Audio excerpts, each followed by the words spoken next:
May be noted that the name of an unlimited company does not end with the words limited or private limited as the case may be. However, it is separately mentioned along with the name that it is a public or private company as the case may be with unlimited liability of members. Company not for profit or non-profit companies under section 8. The name of a company must end with the word limited in the case of public limited company and with the words private limited in the case of a private limited company. But section 8 permits the registration under a license granted by the central government power delegated to registrar of companies of associations not for profit with limited liability without adding the word limited or words private limited to their names.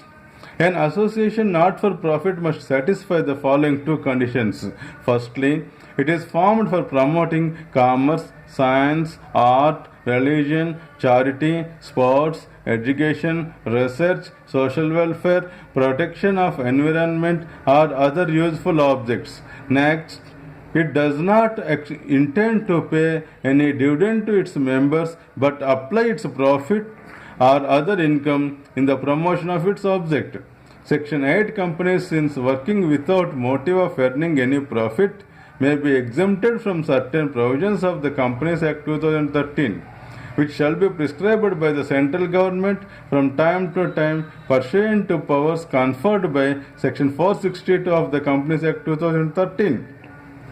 A company which has been granted license under Section 8 cannot alter any of the provisions of its memorandum as well as the articles of association except with the previous approval of the central government. It may be noted that a Section 8 company shall amalgamate only with another company registered under this section and having similar objects.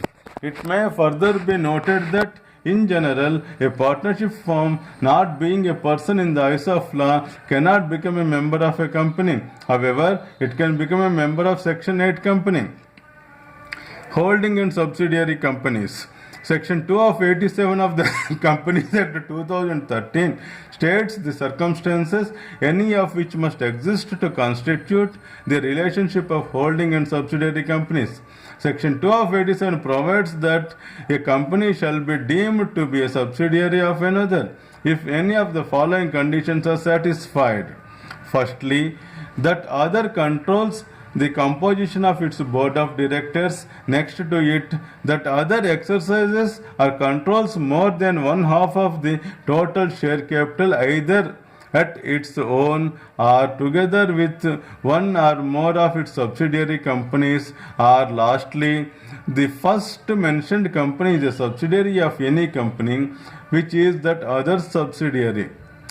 For the purpose of clause A of above, the control of the composition of the board of directors of a company means that the holding company has power at its discretion to appoint or remove all or majority of the directors of the subsidiary company without the consent of the other persons. For the purpose of next clause, total share capital means the aggregate of the paid up equity share capital and convertible preference share capital.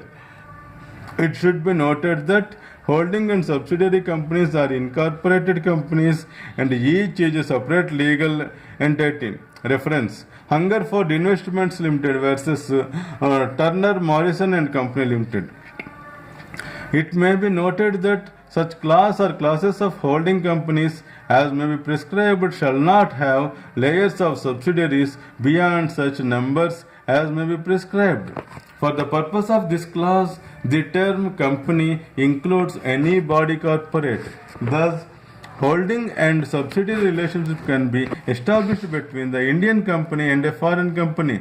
Further, holding company in relation to one or more other companies means a company of which such companies are subsidiary companies under Section 2 of 46 of Companies Act 2013. Government company. Definition and meaning of government company under Section 2 of 45. Section 2 of 45 of the Companies Act 2013 defines the government company. A government company means a company in which 51% or more paid up share capital is held by the central government or by one or more state governments or partly by the central government and partly by one or more state governments. It may be noted that a subsidiary company of a government company is also a government company. Annual reports of government companies under sections 394 and 395. Section 394 provides that where the central government is a member of the government company, central government must place before both the houses of parliament an annual report on the working and affairs of each government company within 3 months of its annual general meeting, together with a copy of the audit report and any comments upon or supplement to such report made by the Comptroller and Auditor General of India. Section 395 further provides that where a state government is a member of government company, the annual report is likewise to be placed before the state legislature. Government company as a state under Article 12 of the Constitution of India.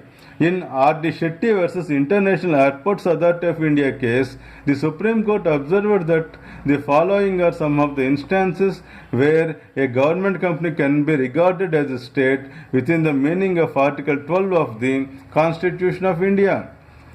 Firstly, if the entire share capital of the corporation is held by government, it would go a long way towards indicating that the corporation is an instrumentality or agency of the government. Next to this, existence of deep and pervasive state control may afford an indication that the corporation is a state agency or instrumentality. Next to it, it may also be a relevant factor whether the corporation enjoys monopoly state which is state conferred or state protected. Next to this, if the functions of the corporation are of public